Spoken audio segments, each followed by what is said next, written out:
wabarakatuh. Salam sejahtera untuk kita semua. Pertama-tama, Ibu ucapkan selamat kepada kalian semua, siswa kelas 10 yang telah menjadi bagian keluarga besar dari SMA Negeri 1 Kota Bumi. Pada hari ini, yaitu hari kedua kegiatan MPLS, Ibu diberikan kepercayaan untuk memberikan materi mengenai tata tertib dan tata krama. Tapi sebelumnya, Ibu ingin memperkenalkan diri Ibu, karena ada pepatah yang mengatakan, tidak kenal maka tak sayang. Perkenalkan, nama Ibu Megasari Dewi, guru program studi geografi, mengajar kelas 10 dan kelas 11, dipercaya untuk menjadi wali kelas 10 IPA 1. Baiklah, kita akan mulai materinya. Yang pertama yaitu mengenai tata tertib. Seperti kita ketahui, setiap sekolah pasti memiliki tata tertib yang harus dipatuhi oleh semua siswa, tanpa terkecuali siapapun dia.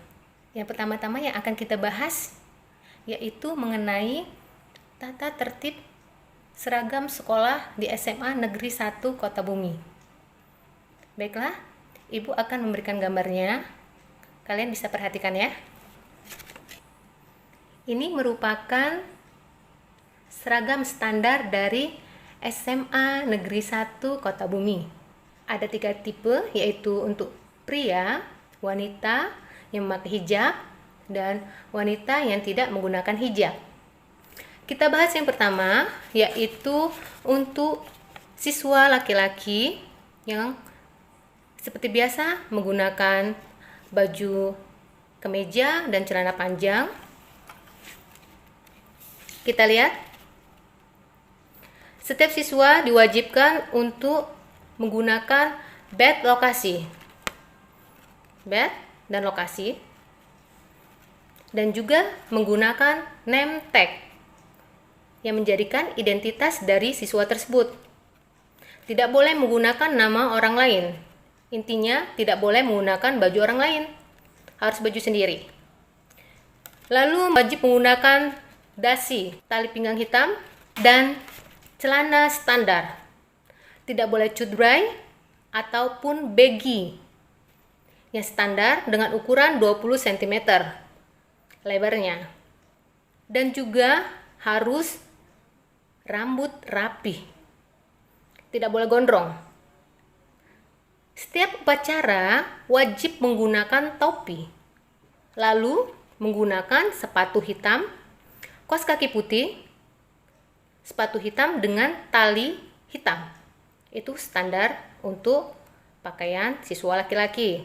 Lanjut untuk siswa yang menggunakan hijab. Menggunakan biasa kemeja, lalu rok lipat.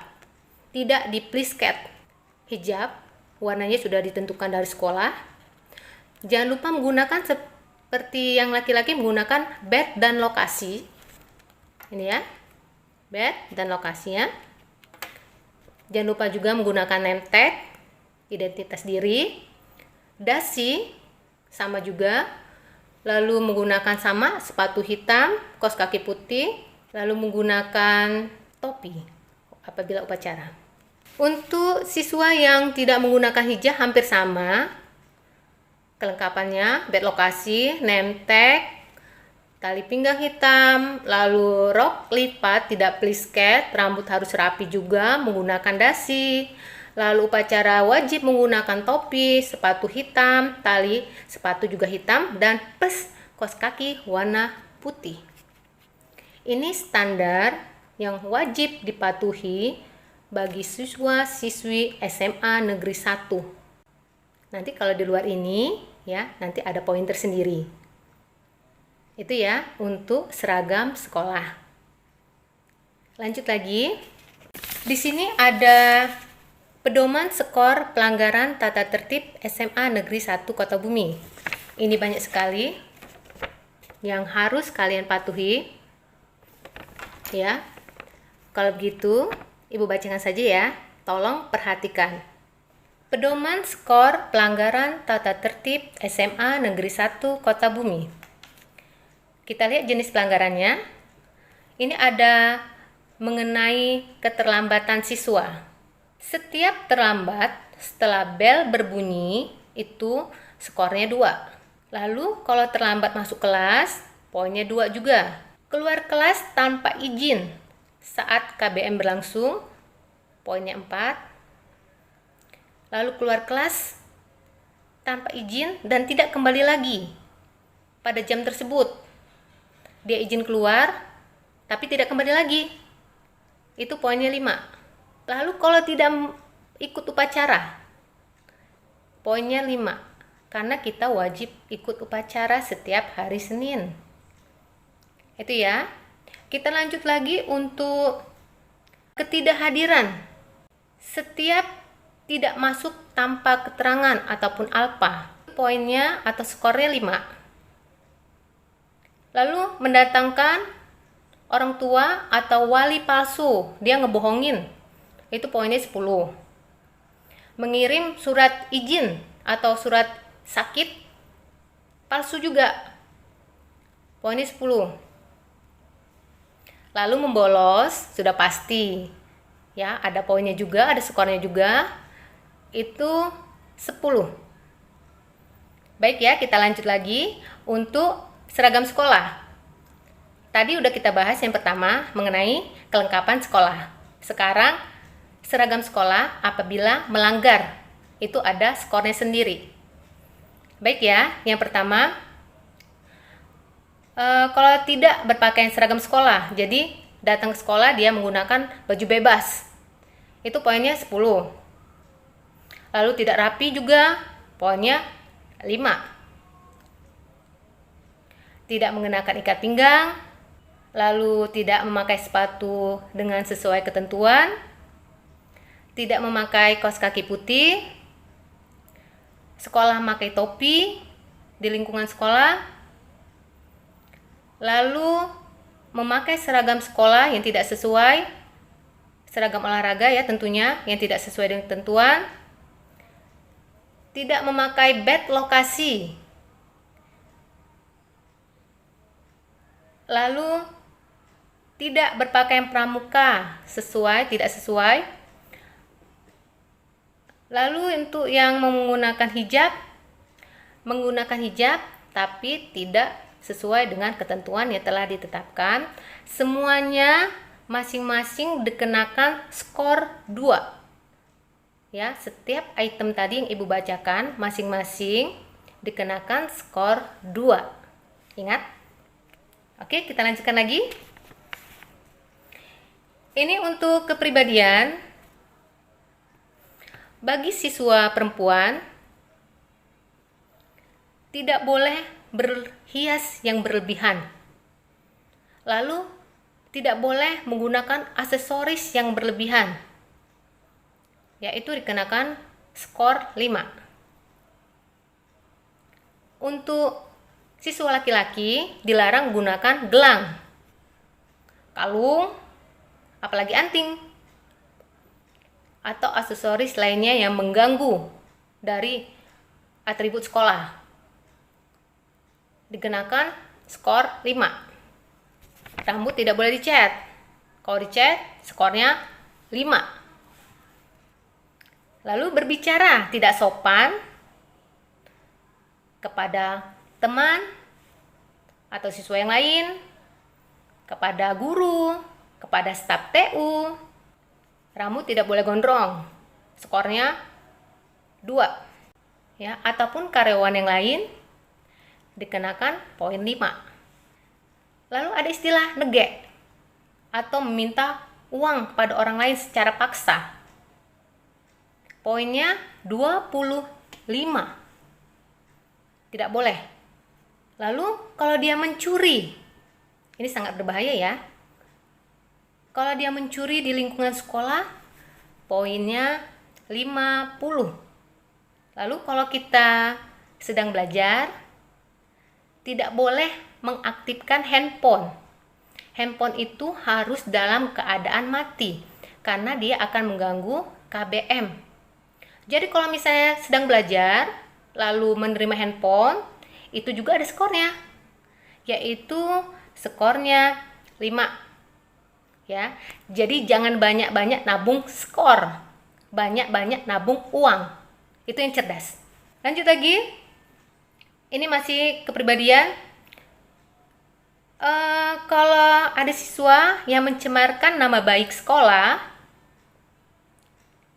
di masyarakat dengan melakukan tindakan tidak senonoh atau melakukan tindak kejahatan dan mengganggu ketertiban umum, sudah pasti poinnya besar. Poinnya 100. Lalu kalau misalnya ada panggilan dari guru untuk walinya, wali murid, kalau tidak diindahkan, itu ada poin 10. Tidak piket, ada poin juga 5. Lalu setiap melakukan pelanggaran tata tertib, poinnya 2. Itu untuk kepribadian. Baik ya, jangan bosan ya. Ibu bacakan lagi.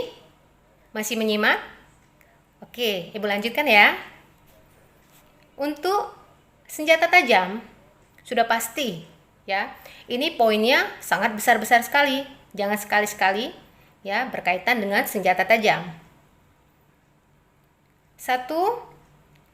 Kalau membawa senjata tajam ya atau senjata api ke sekolah tanpa izin, sudah pasti tidak diberikan izin, poinnya 100. Lalu menggunakan senjata tajam itu untuk mengancam, melukai orang lain, sudah pasti poinnya 100 juga. Siap-siap untuk dikeluarkan. Itu untuk senjata tajam. Lanjut lagi, ini kebiasaan siswa. Jenis pelanggaran yaitu ketertiban. Ya, ini kebiasaan biasanya anak laki-laki berkaitan dengan rokok.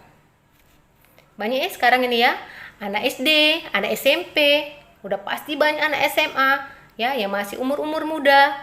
Ya, sekarang sudah mulai merokok. Udah pasti ya, ini poinnya juga lumayan besar. Simak lagi ya, Ibu bacakan lagi. Jangan pernah bosan. Setiap merokok, lalu ada kegiatan mencoret, merusak benda milik guru, sekolah, atau milik karyawan, atau temannya, ini ada skornya 20. Lalu membuat kegaduhan di dalam kelas pada saat KBM berlangsung. Ya, ini biasanya kebiasaan siswa. Kalau misalnya gurunya telat, gurunya tidak hadir, ya, biasanya suasana kelas itu tidak bisa terkendali. Ya, jadi tidak boleh. Apalagi pada saat KBM harus menjaga sikap. Apabila membuat kegaduhan di dalam kelas pada KBM berlangsung, poinnya 10. Lalu membuang sampah sembarangan, poinnya 5. Dan ini ya, tidak boleh membuang air kecil sembarangan, poinnya 10. Lalu kalau kalian menikah ataupun perbuatan menjurus pernikahan, poinnya 100. Ya. Apalagi melakukan perjudian di sekolah, sudah pasti poinnya 100 atau siap-siap untuk dikeluarkan. Lalu apabila kalian merokok di luar sekolah tapi masih menggunakan seragam sekolah, itu kena juga poin 10 karena membawa nama baik sekolah, mencemarkan nama sekolah. Oke, kita lanjut lagi. Ini masih berkaitan dengan rokok. Kalau membawa rokok ke dalam sekolah, lalu merokok di dalam sekolah, membawa dan merokok di lingkungan sekolah, itu poinnya masing-masing 100. Jangan pernah merokok di sekolah. Lalu kita berkaitan dengan bacaan dan gambar terlarang. Kalau kalian membawa ataupun melihat, membaca buku, majalah, kaset, CD yang berkaitan dengan pornografi, apalagi dilakukan di lingkungan sekolah, poinnya 50. Karena kita tahu kita sekolah untuk belajar. Jangan yang aneh-aneh, ingat ya nak ya? Oke. Lanjut lagi. Ini kalau memperjualbelikan bacaan, buku, majalah yang berkaitan dengan poin 1 tadi, poinnya 100. Jadi jauh-jauh dari pornografi. Lanjut lagi. Berkaitan dengan narkoba dan minuman keras. Kalau kalian mabuk, membawa narkoba, ya, mabuk itu sudah pasti dia mengkonsumsi miras, narkoba di sekolah. Poinnya masing-masing 100 poin. Itu ya. Jadi jangan sekali-sekali pernah mendekati, menjajal yang namanya narkoba dan juga miras. Lanjut ya. Oke. Ini berkaitan dengan perkelahian atau tawuran. Kita tahu anak SMA itu rentan untuk perkelahian. Kalau dia berkelahi, biasanya dia bawa temannya rame-rame. Itu namanya tawuran. Ya, ini ada poinnya sendiri. Berkelahi atau dengan sekolah lain tidak berdampak luas, poinnya 100. Lalu dia berkelahi antar siswa SMA satu kota bumi di lingkungan sekolah, tapi berdampak luas, membahayakan, itu poinnya 100. Lalu siswa, dia tidak ikut berantem tapi menjadi provokator. Ya, dalam perkelahian itu dia juga kena poin atau skor, yaitu 50. Jadi semuanya tindakan perkelahian, ya, baik di luar ataupun dalam sekolah yang mencemarkan nama baik dan membahayakan, semuanya kena poin. Jadi hati-hati ya. Yang terakhir, ini berkaitan dengan intimidasi atau ancaman dengan kekerasan. Setiap mengancam kepala sekolah, guru atau karyawan, poinnya 100. Lalu dia menganiaya, mengeroyok, ya, kepala sekolah, guru atau karyawan, poin juga 100. Dia mengancam siswa lain, poinnya 20. Melakukan penganiayaan terhadap siswa lain, poinnya 50. Itu ya. Banyak sekali nih tata tertib yang berkaitan skor pelanggaran yang ada di SMA Negeri 1. Karena Ibu tahu semua sekolah pasti memiliki tata tertib yang harus dipatuhi oleh setiap siswa. Karena dengan adanya tata tertib itu akan mengendalikan siswa agar tidak liar. Tujuannya sangat baik ya untuk kemajuan siswa dan juga sekolah.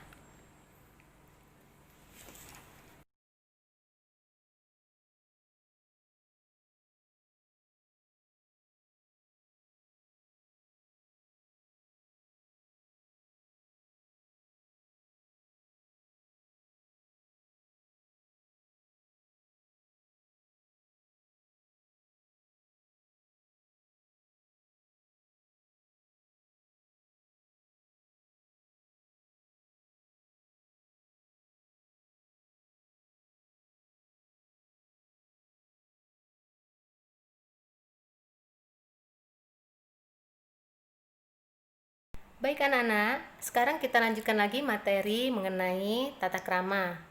Setelah tadi kita membahas mengenai tata tertib yang ada di SMA Negeri 1, sekarang kita akan membahas tentang tata krama. Ibu yakin setiap siswa, siswi memiliki tata krama yang baik. Karena tata krama merupakan etikat ataupun sopan santun yang memang telah dimiliki oleh setiap orang. Karena biasanya setiap orang tua selalu mengajarkan tata krama yang baik kepada anaknya. Contohnya misalnya ya, kalau kita memberikan sesuatu kepada orang menggunakan tangan kanan, menerima sesuatu juga menggunakan tangan kanan, dan tidak lupa mengucapkan terima kasih. Banyak sekali tata krama yang diajarkan orang tua kita. Tidak hanya untuk memberi, tapi juga tata krama cara berbicara, cara makan, cara minum, bagaimana bersikap kepada orang yang lebih tua, sayang kepada orang yang lebih muda. Itu semua diajarkan oleh orang tua kita.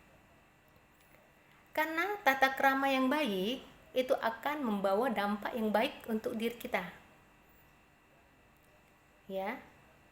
Misalnya lagi, kalau kita berada di bus ataupun di kereta, kita melihat ada orang tua yang berdiri tidak mendapatkan bangku, kita terbawa rasa iba untuk memberikan bantuan, memberikan bangku kita kepada mereka. Itu merupakan tata krama yang baik. Sekarang kita lanjut jenis-jenis dari tata krama. Misalnya tata krama yang ada di sekolah. Bagaimana cara kita bersikap kepada teman, kepada guru, kepada karyawan sekolah. Semuanya harus bersikap yang baik. Kita harus bisa membedakan bagaimana harus bersikap kepada teman, kepada guru, ataupun kepada orang yang lebih tua. Jangan disamakan. Hormatilah orang yang lebih tua. Baik, kita lanjut lagi mengenai tata krama kalau kita berada di fasilitas umum. Kalau kita berada di fasilitas umum, jangan buang sampah sembarangan. Jagalah kebersihan. Lalu kalau di kelas, sama, tidak boleh buang sampah sembarangan. Kasihan teman kamu yang sudah piket. Tolong dihargai. Ya, lalu kalau kita berkendara, harus mengikuti peraturan yang ada. Tidak boleh ugal-ugalan. Karena itu membahayakan untuk diri kita sendiri, tentunya juga untuk orang lain. Jadi harus tetap jaga keselamatan diri. Lanjut lagi, tata krama dalam makan. Kalau kita ingin makan, yang pertama kita lakukan adalah berbaca doa. Kita harus baca doa dulu, lalu cicipi makanan pelan-pelan. Tidak boleh bersuara. Terus kalau kita batuk, tutup mulut kita agar terlihat lebih sopan. Baiklah anak-anak, Ibu kira sampai di sini dulu materi yang Ibu berikan. Semoga materi hari ini untuk hari kedua mengenai tata tertib dan tata krama semuanya bisa bermanfaat. Ibu akhiri, wabillahi taufiq wal hidayah. Wassalamualaikum warahmatullahi